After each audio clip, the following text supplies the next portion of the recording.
এই প্ল্যাটফর্মটা হচ্ছে আপনার টিমের লোককে এখানে অ্যাচিভমেন্ট দেওয়া হয়, আপনার টিমের লোককে এখানে সম্মান করানো হয়, আপনার টিমের লোককে এখানে তৈরি করার জন্য প্ল্যাটফর্ম। এই প্ল্যাটফর্ম জিন্দগিতে কোনো ভারতবর্ষের পৃথিবীতে পাবেন না।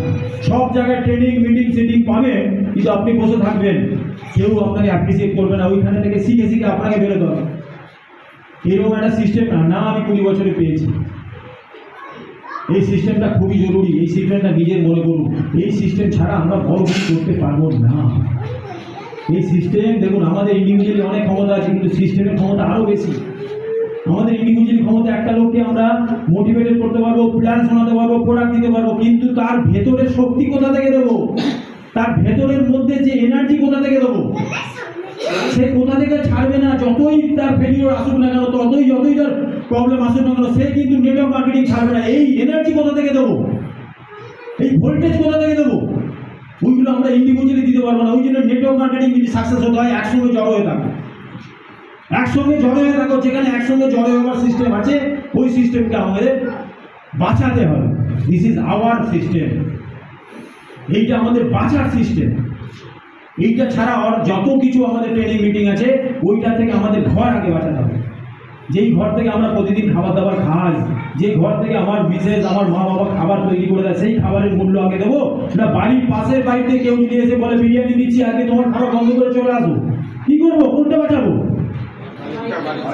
কেন বাড়িতে ডাল ভাত, বাইরে বিরিয়ানি দিচ্ছি, যাওয়া উচিত? হ্যাঁ, কিছু লোক কিন্তু চলে যাবে, কিছু লোক যারা চলে যাবে, নিজের অন্ন, নিজের বাড়ির যে পোশাক, সেই পোশাকটাকে যারা বন্ধ করে দিয়ে যেটা নষ্ট হয়ে যাবে, সেটাকে যারা সম্মান দেবে না, তাদের কপালে কি আছে? ওটা তো বিরিয়ানিটা একদিনের জন্য পাবে, বারবার পাবে? আবার ব্যাক টু ক্যাপিটাল, সেখানেই খেতে হবে। সেইখানে যে মন্দির, যেখান দাঁড়িয়ে আমাদের জীবন চলে, আমাদের সবাই খায়, সেটাকে আগে প্রায়োরিটি দিতে হবে। This is our system. এই সিস্টেমে দাঁড়িয়ে আমরা সবাই বাঁচবো। এটাকে বাঁচাবো তো? বাঁচাবো তো?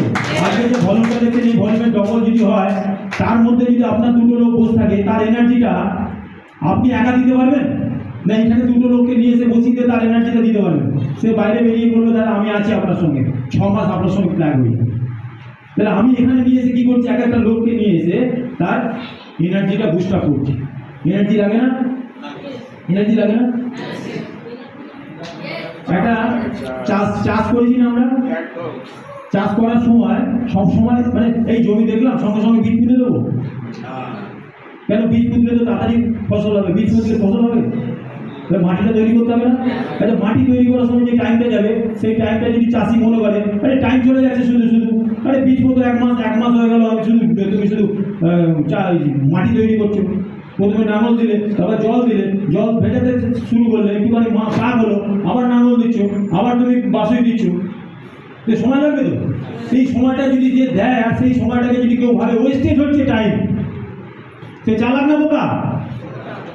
সে জানেই না চাষ করতে।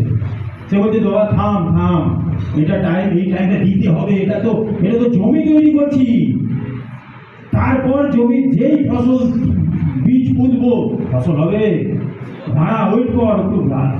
হ্যাঁ, আমাদের এইটা কি জানেন, এটা হচ্ছে জমি তৈরি করার সময়। এই সময়টা ওয়েস্টেজ মনে হয় অনেকের কাছে। এখানে কেন শুনবো, এখানে কেন বসবো? দুটো মিটিং করলে, দুটো প্রোগ্রাম করলে ওখান থেকে প্রোডাকশন আসতে পারে, ওখান থেকে পয়সা আসতে পারে। ওই রকম ভাবে যে বোকা চাষিরা ভেবেছিল যে এখানে জমি তৈরি করবো, কারণ এখন থেকে বীজ ছড়িয়ে দিই। এইখানে হচ্ছে প্রত্যেকটা সপ্তাহে একবার করে জমি তৈরি করো, সারা সপ্তাহে তুমি মার্কেটে মুভমেন্ট করো। এটা জমি তৈরি হচ্ছে, সারা সপ্তাহে ফসল কাজ করছে, ফসল হচ্ছে, ফসল কাটো, আবার এক সপ্তাহ পর আবার এখানে জমি তৈরি করতে হবে, আবার ফসল হবে, আবার ফসল কেটে নেবে, আবার তুমি এক সপ্তাহ রেজাল্ট আমরা এক সপ্তাহের মধ্যে পাবো, কিন্তু এক সপ্তাহ পর আবার বৃহস্পতিবার এসে জমি তৈরি করতে হবে। এই একটা দিন ছুটির দিন, একটা দিন নিজেকে ঠান্ডা করার সময়, কোনো কাজ রাখবো না। একটা দিন আমি যদি ঠান্ডা হই, আমি যদি দেখতে চাই যে আমার 100টা লোক মিটিং কবে হবে, আমি 100টা লোককে নিয়ে কবে আমি জড়ো করবো, কবে? সেই দিনটা কবে? যেই দিন 100টা লোক আপনি দেখতে পাবেন না, যেদিন যতদিন না পিকচার দেখতে পাচ্ছেন, আপনার বড় সাকসেস হবে না। 100 পিপিল আপনাকে দেখতে হবে, যে 100 পিপিল আপনার ডাকে কেউ বিষ্ণুপুর থেকে, কেউ গোপীবল্লভপুর থেকে, কেউ নদিয়া থেকে চলে আসবে বর্ধমান থেকে, অত সহজ না বন্ধু।